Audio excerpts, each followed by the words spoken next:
One of those is, you see that lovely seat you're sitting in? That is yours and yours alone. It would be really swell if you could just stay in it. In fact, any loose items like cameras, cell phones, husbands, wives, children, anything special that you wouldn't want to lose out there, just make sure it stays secure and in its seat for the duration of our safari. Because unfortunately, the warden doesn't like to let me stop for anything or anyone that falls out.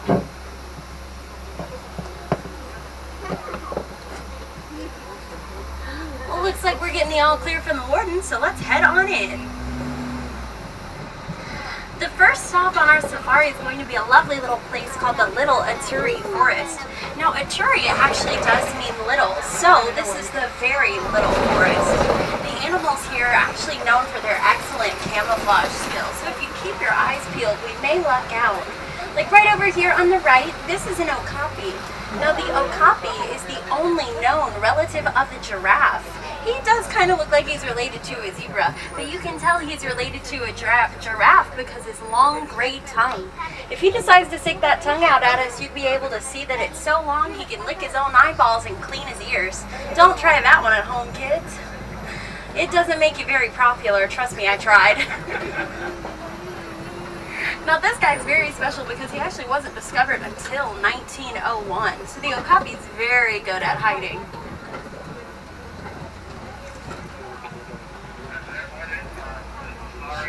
Now, if you look way over here to the left, you can see a black rhino.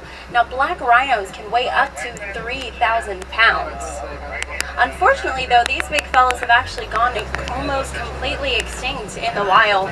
They've been hunted because of their horns. A lot of people like to think that their horns have medicinal properties, that their horns are able to cure anything from a stomach ache to a headache to even illnesses far more serious. But really, their horns are just made out of keratin, which is the same thing that human beings have in hair and fingernails.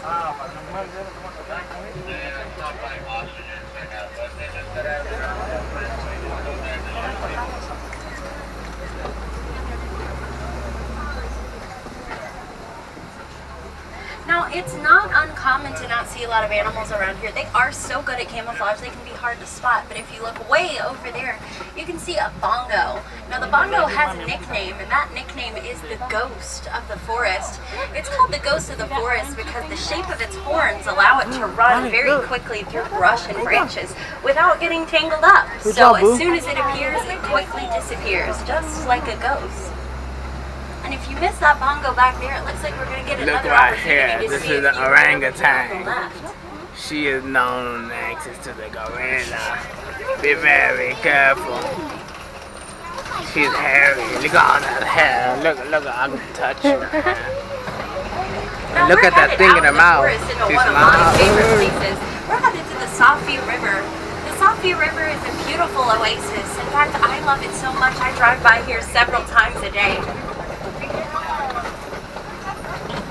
It's a known hotspot for hippos, though, so if you keep your eyes open, we may be able to see a few.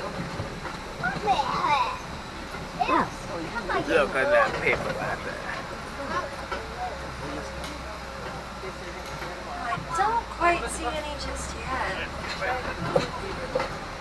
Look right there. Now, hippos actually do come up out of the water to graze every now and then, but they're also able to hold their breaths for up to 8 minutes at a time.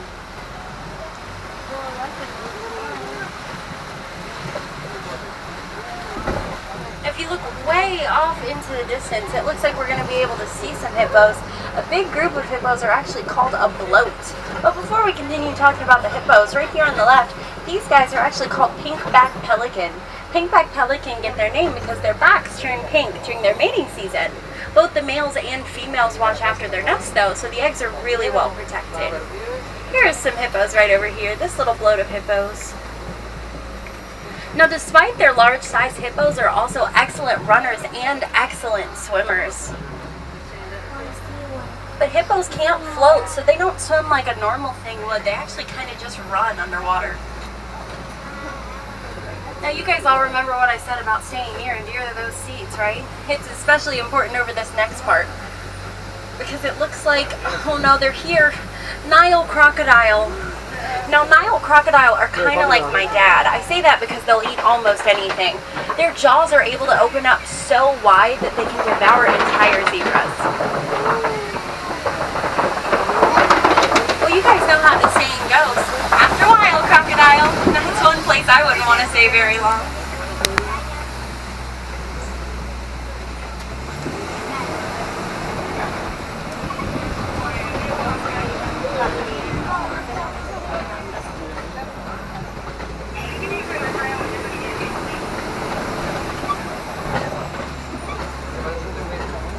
Coming up right here on your right, you're going to see a peculiar looking tree. That tree has a couple different nicknames, and you'll be able to see why it has one of them here in a minute. It's sometimes called the upside down tree because it looks like its roots are growing right out of the top of its trunk. But really, those are just its branches. Those branches stay barren and leafless for up to 9 months out of the year. They only bloom for about 3. They do this so they can conserve water out here in the heat. This has actually earned them another nickname, and that nickname is the Tree of Life. If that sounds familiar to anyone, it might be because you've already seen a Tree of Life today. That's right, the Tree of Life in Discovery Island, that's actually a baobab tree. Now coming up here on our right, it looks like we're going to see some sable antelope. Now sable antelope are the official mascot of the Harambe Wildlife Reserve. Seeing these sable antelope means we're headed into some of my favorite territory. This is the savannah. The savannah is home to a lot of people's favorite animals, I'm sure, and including some of mine, and I bet some of yours. We'll just have to keep our eyes peeled, though.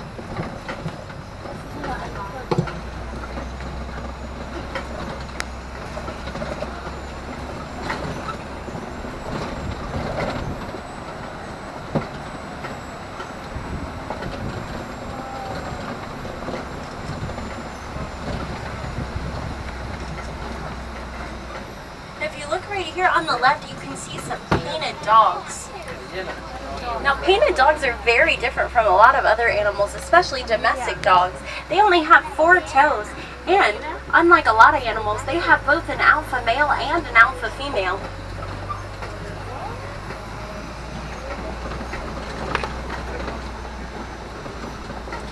Coming up here on the left, though, you may start seeing some odd cone-like structures. Now, those odd cone-like structures are actually termite mounds. Now, termite mounds are as hard as concrete, and because of this, a lot of animals, including some bigger animals like giraffe, like to rub up against these and use them sort of as a scratching post. That's why you can see some of them over there have been rubbed down just a little bit more. This one doesn't look like it's quite been touched yet, though, so there's a good example.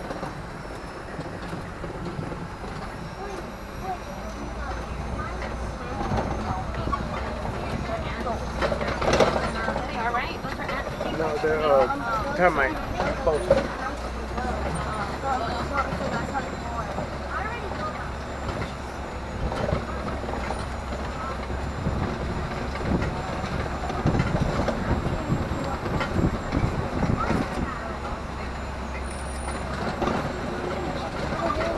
Now, right over there, you can see some large gray animals. Those are going to be wildebeest. Now, the name wildebeest actually means, wait for it, wild beast. I know, it's hard to believe. I couldn't believe it the first time I heard. Now, they're one of the few animals that likes to travel in large groups. In fact, they're one of the few mammals to do this. Another mammal that actually does this is actually humans. We're actually the only species that actually travels in larger groups than wildebeest. Because of this, there are frequent wildebeest stampedes out here in the savannah. Coming up way right ahead, you can see an Ankole cattle. Now, Ankole cattle are sometimes called the Watusi cattle because the Watusi people were the first people to domesticate them. And if you look straight ahead, it looks like we're going to get to see some Maasai giraffe as well.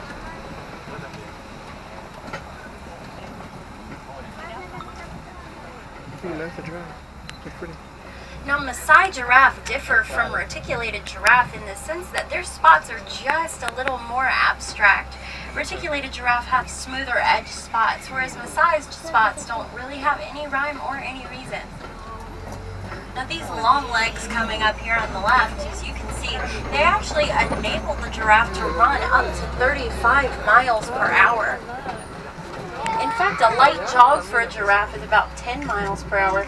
You may see a couple of them look right over here at the truck. That's because giraffes are actually naturally curious animals, so they always like to know what's going on. Now you guys would say that you guys are special people, right? And today is a special day, and this is a special safari, right? Yeah. Well, I like to do special things for people I like, so we're going to take a shortcut. We're going to go right over here to the left because it looks like that giraffe's not too keen on letting us cross. But once we get back here, I actually have another surprise for you. Sometimes when we go back here, though, we can see some other animals that you wouldn't normally get to see on any other safari.